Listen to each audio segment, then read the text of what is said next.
So hey, you may have noticed there was a little intro video. There's a reason for that. One, I want to have fun. I don't want to keep limiting myself because of like rules that I'm supposed to like follow to be like successful on YouTube and all that stuff. Whatever. I'm just gonna have fun. I'm gonna do me. This is my thing.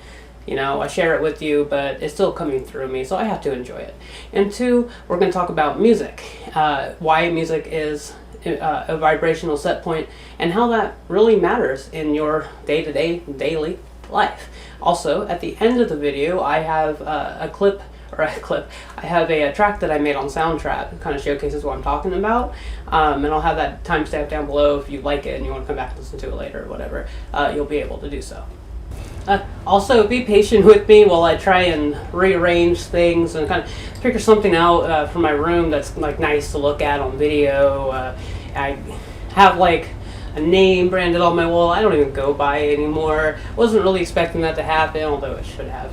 But music's more than just something that we listen to, something that we hear. We don't always think about how it really puts us into a specific place, or whatever that specific place is specific to the music that we're listening to, yes, but it does put us into this vibrational pattern, this again is a set point, right? So if you're listening to something that's like super aggressive, super like in your face, you're gonna feel very aggressive and in your face, or at least very like rah.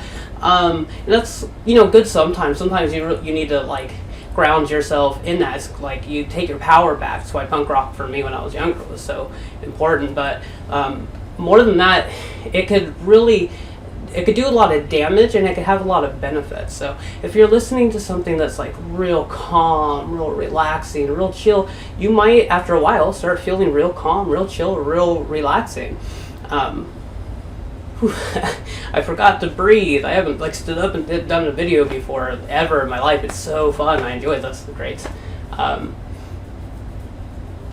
And if you're listening to something like sad pop, you might start to feel sad poppy. If you know what I'm talking about, and you probably do, because you probably listened to sad pop before, especially like after a breakup. I did that for like 6 months after my last breakup, just listening to the saddest, poppiest music that you could imagine. Oh my God, was that an event? Thankfully, I didn't have to witness it through anyone's eyes but my own. But you see where I'm going with this. We're vibration, and music is vibration. It's resonance, and it resonates in us and through us, and it has the power to really take a hold of our consciousness and really take a hold of how we see and interact and navigate through the world. So we got to be mindful about what we're listening to when we're listening to it, and not to get too caught up in like radio culture, what's popular, like, you know, what all your friends are listening to, or like what's relative to conditions that you found yourself in before. Because if you're doing that, you're just going to reaffirm those positions that you were in before, and if they were toxic, you're not going to want to stay in them. You don't want to stay in that, so you might want to change the patterns. And that's specifically what I did, and why I like discovered this. I mean, I know like logically, yeah, I mean all this makes sense, but it's different when you're actually applying it, when you're actually experiencing it, and not just talking about it. It also kind of gives us a platform to get unstuck, or to change our outlook, to change our patterns and our behaviors, and be introspective. I mean, it really does let you be introspective if you think about it. If you're listening to something that's really, really negative, and it's coming from a place inside of you that's negative, as soon as you get out of that, you'll be able to look at it, and you'll be able to study it, and you'll be able to observe it, and really, truly analyze it. And that's where you can start to do real healing work. But if you're still stuck in that, you might not like have the conscious of the fact that you're stuck in that, because you're in it. It's like if you were in middle of a tidal wave and you're just, you know, spinning around and everything. You're in that, and then you're experiencing it, and it's got a hold of you. You're not looking at it, you're in it. You're swamped, as opposed to being outside of the swamp and looking at the swamping, which is kind of what we want to do as far as like using music to heal goes, and using music to rearrange our vibrational states. And then there lies the question, do we want to rearrange our vibrational states? Yeah, we always do. Or it's just like in us to always be like looking for this thing and that thing. And like I said in my last little check-in video, we don't always want to do that. We do have to take care of ourselves, and sometimes taking care of ourselves means taking steps back or steps in, and not just steps forward. You don't want to go too fast and crash all the time. It'll happen occasionally, and it's all good. Let it go, move on. But you don't want to like get stuck in that frame of mind, that frame of being. So yeah, we do. Well, you didn't see that, but stuff's moving around. I'm gonna let that. I'm just gonna not worry about that too much. So the point of this video is not just to explain that this is a thing, it's to explain how we can actualize this information, how we could use it in our benefit and use it in our grounding, in our growth, in our awareness, and in our healing, and also just in our general health. A point and tip here would be something very simple. Might be hard to like get out of patterns that you've been in, but essentially it's pretty simple. Just look for music that you don't maybe all the time listen to, but something like real calm, real chill, real instrumental, and have that as like a playlist throughout your day, and see how it affects you, especially if you're in like a dark place. If you're in a dark place, you feel real bad. You don't always want to reaffirm that real like negative feeling, and sometimes you want to take a step out, and music's a good way to do this because it has such a profound effect on us, and because it doesn't require an extended amount of effort, which we're not always able to do when we're real down and out.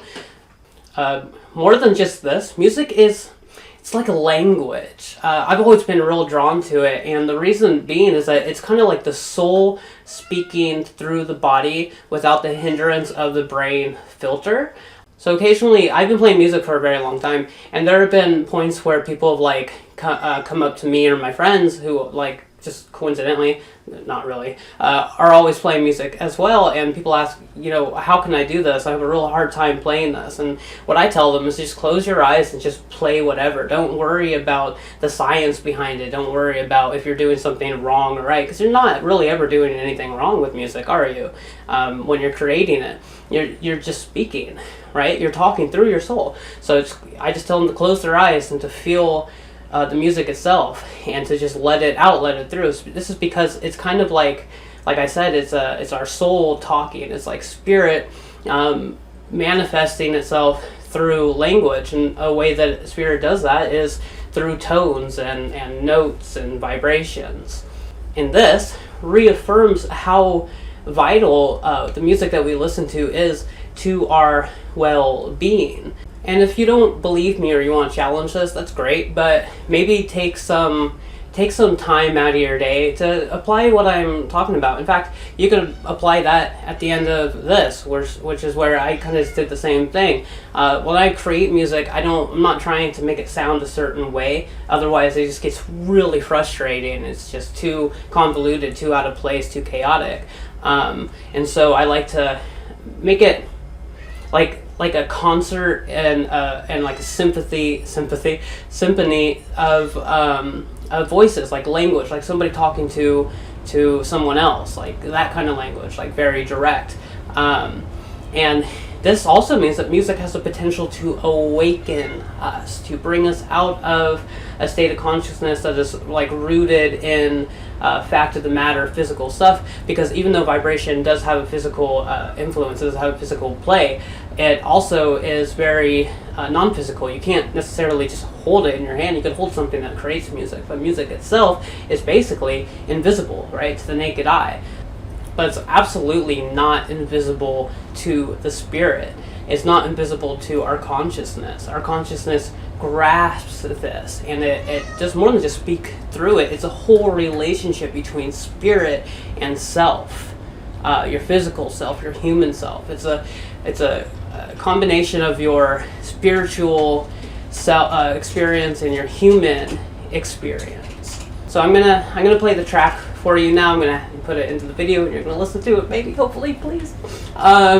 You don't have to. You can do whatever you want. I just want to bring this to your awareness. If it's not already in your awareness, something tells me that this is going to be a big thing throughout life, at least through my life, because I always come full circle back to this. one way or another, just like wolves. So with that being said, I love you. Have a great day. Like, subscribe, hit the bell notification, and don't be afraid to talk to me and like give me advice, because this is still, it's a very new thing. Anyways, I love you. Enjoy the tunes if you choose to enjoy the tunes, and take care and have a good day.